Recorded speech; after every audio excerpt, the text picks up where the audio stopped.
What's cracking, guys? Welcome back to yet again another episode of the Honda Recap. Thank you for joining in another Monday night. I'm excited to hear from you, excited to talk to you. What's up to everybody in Premiere? Let's get this started.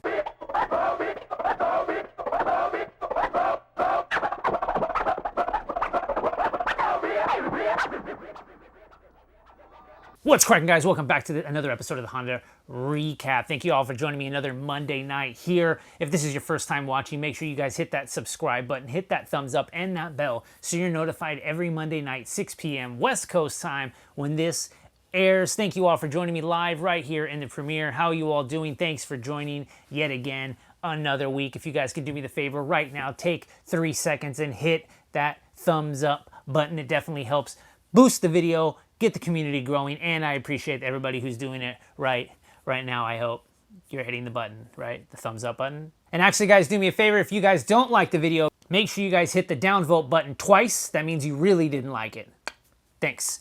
Anyways, guys, thanks for joining in another week. I've been thinking a lot about what happened last week, what we've been talking about, how there was a lot of brands out there that I really wanted to get out there to make a little bit of movement, to start really creating a lot more content. And I really enjoyed the fact that you guys in the comments right now kind of threw out some other brands who actually have YouTube channels, and I'm going to go ahead and talk about those later on. So I go ahead and I want to say I appreciate all of you guys right now who are in the comments, definitely giving me answers and things like that to the questions that I ask, and I really appreciate that. Hey, what's going on, guys? I wanted to take a second here to say that this episode is sponsored by Ridge Wallet. What kind of wallet do you have in your pocket right now? For the longest time, I've had one of these, a folding wallet, had a bride wallet to match the backpacks and everything like that came out. And I've got 4 different pockets here and a bunch of extra trash like receipts and things like that I keep all the time on me. And I started to realize, why do we need this anymore? New generation, new time right here. And that's why I've been really excited to say, hey, I'm really loving my Ridge wallet.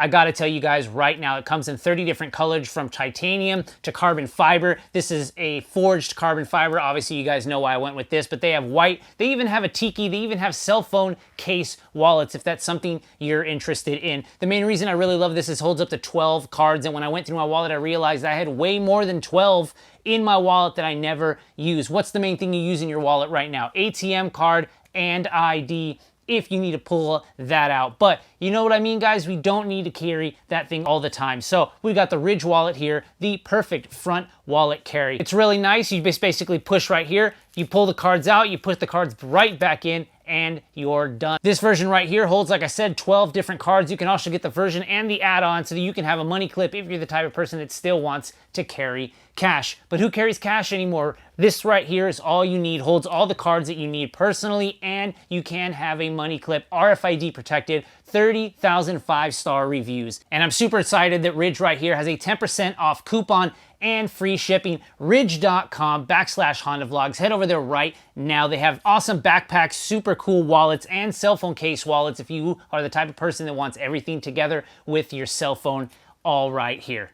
All right, guys, this week I wanted to bring up a topic that I've been thinking about for quite some time, and that is, what are the car laws where you're from? Obviously, I'm in California. A lot of you guys know that. You know a lot of the stuff that we have to deal with. You hear about it on YouTube, Instagram, all of the above. We have emissions checks every 2 years where, like, if it's pre-OBD2, you actually have to put it on the rollers. They got to put the sniffer in. You got to be under a certain amount. You can't have any mods unless they're California state legal. You can't do an engine swap unless it's barred. It's hell. It's really tough. But you're a savage if you do it, and I appreciate all you do. I appreciate everybody that does that. But I will be moving fairly soon, and when I move, the emissions or the rules there are going to be crazy, at least in Nevada, and I have no idea what those are. But if you do and you're from the, you're a Nevada resident, what's good? Let me know in the comments below, what are rules for you in that state. I don't care what you drive, but if you're here, you're probably driving a Honda.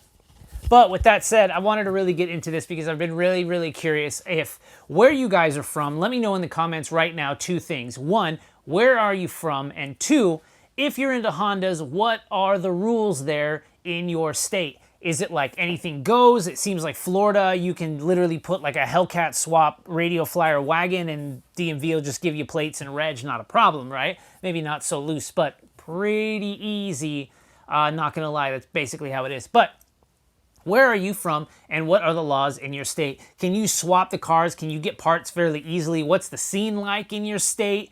You know, because I'm just curious. Everybody's a little different. Everybody's into the hobby in completely different ways. And I don't know, like, do you have to deal with inspection? Like, I know the UK's got MOT, I think it is, and then other places you have to actually, like you can do whatever you want to the car, but if you change the steering wheel, your car is completely illegal. Like, no airbag, oh, that's a problem. But for some reason here, they don't care about the airbags too much, but they will care if you have an exhaust. It doesn't really compute, you know what I'm saying? So is there some stuff that you don't understand? I remember watching an old, I think it was an old Ricer Miata video, or maybe Tommy Effia video, where they both went to Germany. And they went to a car meet, and it was really interesting to know that the people there were like, you can't do anything to your car. And it has to be like a certain approval, so that way you have to go to the DMV and do some like MOT check or some crazy check. And even suspension has to pass a certain, has to have a certain license or certificate or something. And if that's not on your car, or if that's not, if the suspension doesn't have this sort of certification, I think Öhlins actually has it because they're, you know, from Sweden.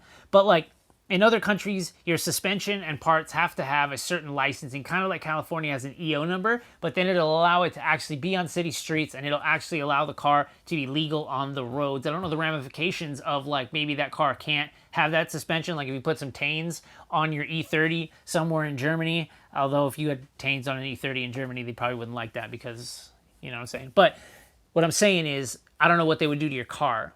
So my biggest question is, I have a lot of projects, I have a lot of dreams, there's a lot of stuff I want to do before I actually leave, but with that respect, I have in my head, like, I want to do it all, but I could probably do it later. Here, I think the thing is, you can do whatever you want to your car, but you have to be able to go back to stock if you want to actually go through the smog process, or get your car smogged and you have like 2 years to do whatever you want, and in that 2 years, it's either like, get it smogged, or pass the smog, or sell the car and just be like, I sold it as parts, bro.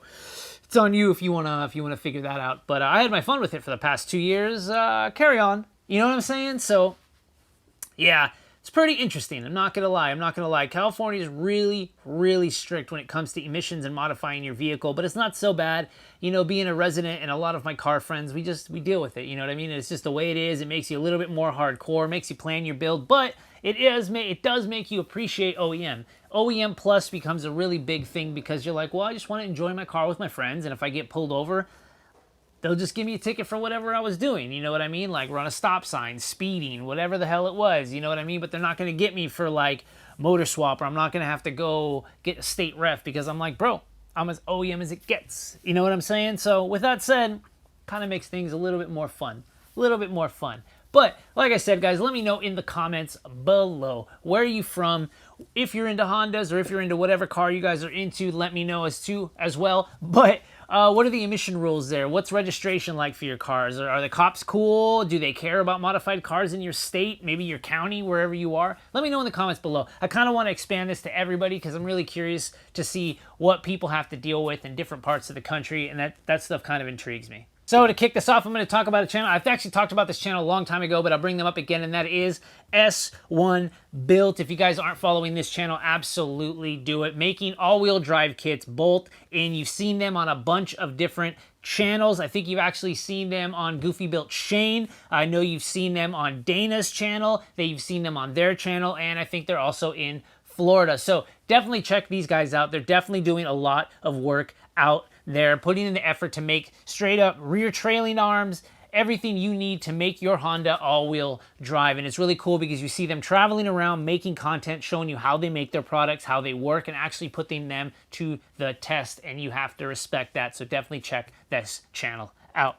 Following that, we got 100 Proof Official. If you guys don't know who these guys are, I'm sure you've seen them around. Street Garage did some videos for them right now. They're also, I believe, in Tennessee. I might be wrong about that, but they make hardware, they make rear trailing arms, they make a bunch of other stuff to spruce up your Honda. And other chassis, definitely like that, but they are making content, they are swapping cars and using their own products on it, so definitely a good channel, good group of guys. Check them out. Following that, I should have brought these guys up a while ago, but I've talked about them in the past, and that is Humble Performance, out there showing you how to dyno your car, how to build your motors, and different things. I really love the fact that they do good comparison videos like this intake versus this intake, but they're actually on the dyno showing you what they can actually make happen, and it's just a really quality videos. The content and the quality are very, very high, and I like the fact that they're using factual evidence of using the actual dyno, not just kind of apples to apples. Literally, you get to see some apples and oranges type stuff with Humble Performance. After that, we've got Haltech. If you don't know who Haltech is, obviously they make a lot of things from ECUs to harnesses to a lot of other things that you might need, sub harnesses, but their channel is actually fairly big and it's growing, and they show you a lot of how-tos, how their ECUs work, how they tune, how they work for different vehicles,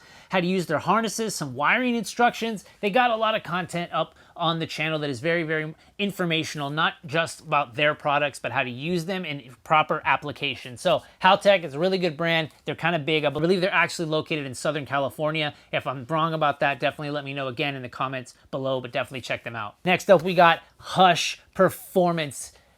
Obviously, Robert's been out there in Arizona for quite some while. He actually moved to Colorado, took the whole shop. He's got a lot of products. Hush Performance has been around for quite some time, making a lot of things from battery boxes, cable to hydro conversions. Now they're doing some USDM SIR carbon fiber hoods. They're doing some production runs on that, and a bunch of other products, custom brake lines, and even some staging equipment, because he is primarily into drag racing. And he also has EF 3-piece fiberglass front ends. Like I said, this guy's got a lot of different stuff, and he shows you how to yard. That's kind of a big thing on his channel as well. Hush Performance, check him out. Last but not least, I'll throw this out there, Rywire, because he is making videos, and a lot of you guys know who Ryan is from Rywire. As right now, he's making an EV swapped S2000, doing all the wiring himself, and also getting involved with other companies that are helping him swap the car. But I know a lot of you guys know who Rywire is. Definitely a huge brand, and is trying to grow their YouTube channel. I really wish they would make more videos, but you know what? Got a business to run, you got things to do, and I'm already happy that you're literally out here already trying to make content. So props to you, man. Get more content out there. A lot of people love the cars that are in your shop right now. All right, guys, with that said, that's it for this episode of the Honda Recap. I know it's a short one. It's been a busy week, and I got an even busier one coming up. So I'm really happy for all you guys that are here in the premiere saying what's up, how you all doing. Make sure you guys hit that subscribe button, hit that thumbs up, and that bell so you're notified every Monday night at 6 p.m. West Coast time when this airs. Head over to HondaVlogs.com/shop. Pick yourself up a hood. Pick yourself up a hoodie, a shirt, or sticker, or anything you guys need to support the channel. I appreciate everybody that has already. It's starting to get cold. A lot of people that have their hoodies are still rocking them. I know I'm still rocking them because it's night times in California or wherever you are probably going to get cold. These hoodies, they're worth it, guys. I'm telling you right now, they're worth it. But I'll see you guys next week. Appreciate everybody. Let's see you next week. Peace.